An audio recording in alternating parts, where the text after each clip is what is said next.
تھوڑی دیر کے لیے چلتے ہیں لاہور، جہاں لاہور سے ہمیں جنگ سے وابستہ سینئر صحافی اور پریس کلب لاہور کے پریزیڈنٹ اور PFUJ کے بھی سینئر عہدیدار ہیں ارشد انصاری صاحب۔ ارشد صاحب، پنجاب میں سب سے بڑا کہا جاتا ہے کہ بیٹل گراؤنڈ جو ہے سیاسی طور پر وہی ثابت ہوتا ہے۔ پاکستان مسلم لیگ نون نے اور پیپلز پارٹی نے بھی بڑی مؤثر کیمپین چلائی۔ بڑے عرصے بعد پیپلز پارٹی پنجاب میں دوبارہ انٹر ہوئی اور تقریباً ہر ضلع میں گئے۔ آپ یہ بتائیے گا کہ ہم جو کوڈ آف کنڈکٹ ہے اس پر عمل درآمد کرتے ہوئے یہ تو بات نہیں کرتے کہ کون جیتے گا کون ہارے گا، لیکن پنجاب کی جو پولیٹکس ہے آپ کو اس کمپین کے بعد، دونوں پارٹیوں نے کمپین چلائی ہے، اس کے بعد کل 8 فروری کے بعد جب نتیجہ آئے گا تو اس کا رخ کس طرف متعین ہوتا نظر آتا ہے آپ کو؟ ارشد صاحب۔ شکریہ جوئی صاحب۔ اس میں ظاہر ہے یہاں پہ لاہور ہے یا سینٹرل پنجاب کو دیکھیں یا ساؤتھ پنجاب میں دیکھیں تو یہاں پہ تو مسلم لیگ نون کا زور ہے، اور کیمپین بھی انہوں نے جو کیمپین بلا شبہ انہوں نے لیٹ شروع کی، لیکن انہوں نے بڑی منظم پھر کیمپین کی جب نواز شریف صاحب آئے اور وہ جب باہر نکلے اور اس کے بعد لوگ جڑے ہیں ان کے ساتھ تو کیمپین بہتر ہو گئی۔ تو میں یہ سمجھتا ہوں کہ یہاں پہ پیپلز پارٹی کا تو سینٹرل پنجاب میں لاہور میں بیٹھا ہوں، آپ گجرانوالے چلا جائیں، فیصل آباد دیکھ لیں ادھر، تو یہاں پہ تو ابھی نون لیگ کا ہی زور ہے اور شیر ہی نظر آ رہا ہے۔ اس کے برعکس آپ یہ دیکھیں تو یہاں پہ 1 to 7 NA جہاں سے بلاول زرداری بھٹو صاحب الیکشن لڑ رہے ہیں۔ کل 2-3 دن پہلے بھی وہاں ایک معاملہ ہوا، کل بھی وہ شناختی کارڈ کے وہ جو فوٹیج آپ نے مختلف ٹی ویز پہ دیکھی ہوں گی کہ وہ شناختی کارڈ کے بس پیسے دے رہے ہیں لوگوں کو، اس سے کوئی تھوڑا سا معاملہ خراب ہوا ہے پیپلز پارٹی کا۔ اچھی کیمپین تھی 1 to 7 میں، عطا تاڑر وہاں پہ کینڈیڈیٹ ہیں مسلم لیگ نون کے اور بلاول بھٹو کے سامنے، لیکن اچھی کیمپین کی بلاول بھٹو جس طرح بھی فرمایا۔ اچھا ارشد صاحب، ایک بڑی انٹرسٹنگ بات ہے کہ جو بھی تجزیہ نگار ہیں، جو بھی صحافی ہیں، وہ ہمیشہ کہتے ہیں کہ مقابلہ بلاول صاحب کا ہے، عطا تاڑر صاحب کا ہے، لیکن پاکستان تحریک انصاف کے جو حمایت یافتہ بڑے منجے ہوئے امیدوار ہیں، زہیر عباس کھوکھر صاحب پہلے بھی MNA رہ چکے ہیں، بڑی پاورفل فیملی ہے، ان کا ذکر نہیں کرتے۔ تو کبھی کبھی تو لگتا یہ ہے کہ شاید کس دن اچانک سرپرائز ہوگا 8 فروری کو اور پتہ چلے گا کہ مقابلہ جو ہے زہیر عباس کا کسی اور کے ساتھ ہے، کسی دوسرے کینڈیڈیٹ کے ساتھ ہے۔ یہ ہو سکتا ہے، صحیح آپ نے اس کا بتائیے گا اس کا۔ وہ ان کے بھائی بھی بڑے ایکٹیو ہیں، جی ساری فیملی وہ پالیٹکس میں ہے، وہ PTA میں بھی ہے، نون میں بھی ہے، تو ذرا اس کا بتائیے گا اس کا کیا پروسپیکٹس ہیں ان کے؟ وہ سارے برادری ہے، کھوکھر برادری، وہ ایک کرامت کھوکھر صاحب بھی MNA رہے، زہیر عباس کھوکھر صاحب بھی ہیں، ادھر سے سیف الملوک کھوکھر صاحب الیکشن لڑ رہے ہیں، تو بات تو آپ کی ٹھیک ہے، لیکن اس خاموشی دیکھیں ان کی کیمپین اس طرح نظر نہیں آتی۔ آپ نے کیمپین کی بات کی، میں یہ سمجھتا ہوں کہ جو خاموش ووٹ ہے اور اس الیکشن میں 12 کروڑ 80 لاکھ ووٹر ہے، اور اگر ہم اس کا نکال لیں تقریباً 5 کروڑ جو ووٹر ہے وہ 18 سے 30 والا ہے۔ اب دیکھنا یہ ہے جوئی صاحب کہ اگر تو ووٹر کل باہر آ گیا تو آپ کی بات بالکل درست ہے، تو یہ نقشے تبدیل ہو جائیں گے اور اس کا بڑا مشکل ہو جائے گا وہاں پہ۔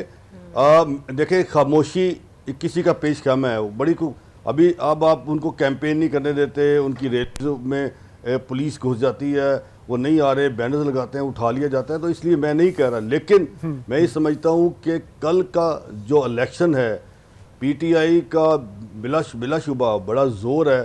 اگر آپ ایسے کہیں کہ اگر انصاف کے ساتھ آپ جائیں، اپنا پول بھی کرا لیں تو زیادہ لوگ آپ کو PTI کے ملیں گے، لیکن ان کی کیمپین نہیں ہے، ان کے بینرز نہیں ہیں، پوسٹر نہیں ہیں، آزاد امیدوار۔ ارشد آپ نے ہمارے ساتھ ہی رہنا ہے، ارشد آپ نے ساتھ رہنا بھی، ہم نے آپ سے اور بھی بات کرنی ہے پنجاب کے حوالے سے اور پولیٹکس کے حوالے سے، لیکن پینلسٹ کو ذرا انوالو کر لیں منیزے۔ خضر صاحب، جو بھی نئی حکومت آئے گی کل، حکومت تو کوئی نہ کوئی آنی ہے نا جی، پیپلز پارٹی کی آ جائے، نون کی آ جائے، آزاد کی آ جائے اور جو مکس پلیٹ آ جائے، اس حکومت نے 3 ماہ بعد یا 4 ماہ بعد اس نے بجٹ دینا ہے۔ کتنا بڑا چیلنج ہوگا ایک ایسی حکومت جس کے پاس لیگیسی ہے، پہلے 4.25 سال جناب بانی چیئرمین کی حکومت جس کی ناکامی اپنی جگہ پہ ہے، پھر PDM کی حکومت جس نے اور ناکامیوں میں ایڈ کیا، اور اس کے بعد پھر جو یہ کچھ چند ماہ کی جو کیئر ٹیکر حکومت تھی، یہ سارے کا سارا بوجھ، سارا پار جڑا ہے نا جی، وہ اس پہ ہوگا آنے والی حکومت پہ۔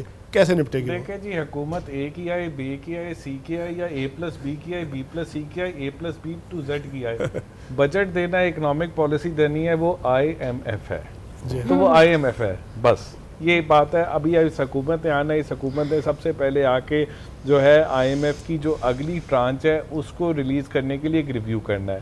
IMF کی جو ٹیم ہے وہ اس کے لیے ترلا کرنا ہے. یہ حکومت بنے گی جی فروری کے اینڈ میں, تو IMF کا مشن آ جائے گا.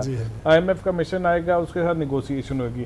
کچھ گیس کی, کچھ بجلی کی قیمتیں جن کو یہ مفت کرنا چاہ رہے ہیں وہ بڑھانی پڑیں گی. ٹھیک ہے جی, وہ ہوگا. اس کے بعد IMF کی یہ ٹرانچ آئے گی. ساتھ ہی ہوگا کہ جی IMF کا اگلا پروگرام ہے, اس اگلے پروگرام کے اندر جو ہے آپ نے اپنا ڈیٹ کو ری اسٹرکچر کرنا ہے یا نہیں ری اسٹرکچر کرنا. اس کے لیے انکل سیم جو ہے IMF کے بورڈ پہ بیٹھے ہیں, ان کی کتنی شفقت ہوگی آپ کے ہاتھ. آپ کو یاد ہوگا جب PDM کی حکومت جاری تھی, یہ جو اسٹینڈ بائی ایگریمنٹ آیا, اس کی صرف ایک ہی وجہ تھی کہ انکل سیم جو اوپر بیٹھے تھے IMF کے بورڈ پہ, ان کا شفقت کا ہاتھ آیا, انہوں نے مہربانی کی ہم پر, ورنہ IMF کا جو سٹاف تھا وہ یہ کرنے کو تیار نہیں تھا.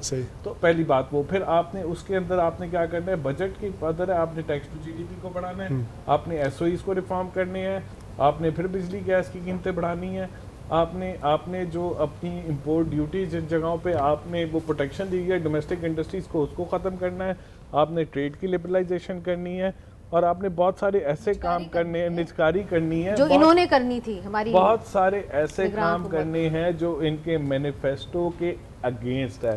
اور وہ کوئی بھی حکومت آتی ہے, میں یہ کہوں گا, میں اب آپ سے ایک بات پہ اس پہ ختم کروں گا کہ جو حکومت نہیں آ رہی, یعنی ABCD میں جو نہیں آ رہا, جس کے آنے کا امکان نہیں ہے, جس کا امکان نہیں ہے, جو آیا بھی تھا, آنا بھی تھا, نہیں بھی آ رہا, وہ خوش قسمت ہے. مگر میں ایک سوال آپ سے ضرور کروں گی کہ ایک ڈفرنس تو ہوتا ہے in the way that you negotiate with the IMF. مجھے پتا ہے کہ تھرو آر انٹرویوز وغیرہ کے کچھ ایسے مرحلے تھے جہاں پہ IMF خوش نہیں تھا جس طریقے سے بات چیت کی جاتی تھی, کچھ وعدے کیے جاتے تھے مگر ان کو فالو نہیں کیا جاتا تھا. تو اب جو ہے آپ کو لگتا ہے کہ ایک پارٹی نے بہتر نیگوشیٹ کیا تھا, دوسری نے نہیں کیا تھا, آپ کا کیا تجزیہ ہے؟ اب اس میں یہ ہے کہ اگر اس وقت اگر آپ دیکھتے ہیں PMLN کی حکومت آتی ہے جس میں ان کی سمپل میجورٹی آ جاتی ہے, اور ہم ازیوم کرتے ہیں نواز شریف صاحب پرائم منسٹر بن جاتے ہیں, تو میری بیٹ ہوگی چاہیے کہ اسحاق ڈار صاحب یا تو خود فائنانس منسٹر بنیں گے یا ان کے کچھ چنوئے صاحب بنیں گے اور اسحاق ڈار صاحب چلائیں گے. پھر اسحاق ڈار نیگوشیٹ کریں گے, اس سے بزنس کمیونٹی تو ویسے بے ہوش ہو جاتی ہے, مارکیٹ ویسے بے ہوش ہو جاتی ہے, لیکن اس میں ایک چیز بہتر ہوگی کیونکہ وہ PMLN کی پوری حکومت ہوگی, وہ کنٹرول میں ہوگی, 2013-16 میں ہوگا کنٹرول.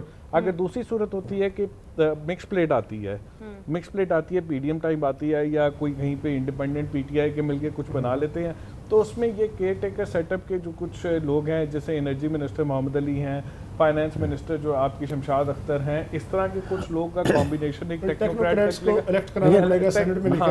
ان میں سے چلے گا. لیکن اس میں کچھ منسٹر ہوں گے جو دائیں بائیں سے ہوں گے, جیسے پچھلی PDM کی حکومت میں ایک فوڈ اینڈ سیکورٹی کے منسٹر تھے جو پوری ملک کی سویابین اور جو مرغی کی قیمت جو ہے نا چھلانگے لگا کے چلے گی. اس طرح کے لوگ حرکتیں کریں گے اور وہ زیادہ چیلنجنگ ہوگا. علی یہاں پہ ایک میں علی سے ایک بات یہ پوچھنا, ڈاکٹر صاحب سے بات کرنی میں علی سے یہ پوچھنا چاہ رہا تھا کہ IMF کا جو اسٹانس ہے کہ ایک ان کے ریویو کے اوپر ہم لیٹ جاتے ہیں, یہ پچھلی نون لیگ کی حکومت تھی, ہمیں 15 یا 17 ویور ملے تھے نا غالباً IMF کے پروگرام میں. 2013 سے 16 میں 18 ویور ملے, 18 ویور ملے. آج ایک پروگرام کے لیے پوری پاکستانی قوم جو ہے وہ پریشان ہو گئی ہے. یہ کیوں ہے؟ IMF کیوں چینج ہو گیا؟ ویورز آر لنکڈ ہیں, آپ سب اچھی طرح سمجھتے ہیں. ابھی انہوں نے ذکر کر دیا آپ کے ویورز لنکڈ ہیں کہ آپ جیو پولیٹیکلی کہاں کھڑے ہیں اور on what side of the fence you are.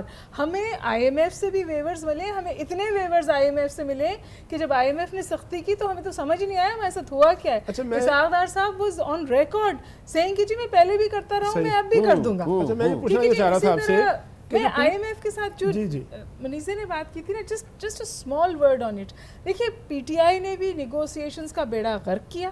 Asad Umar صاحب پہلے ڈیلے کرتے گئے, پھر اس کو پولیٹیکل سلوگن بنا دیا کہ جی ہم نہیں جا رہے, اور پھر ہاتھ جوڑ کر روکے گئے.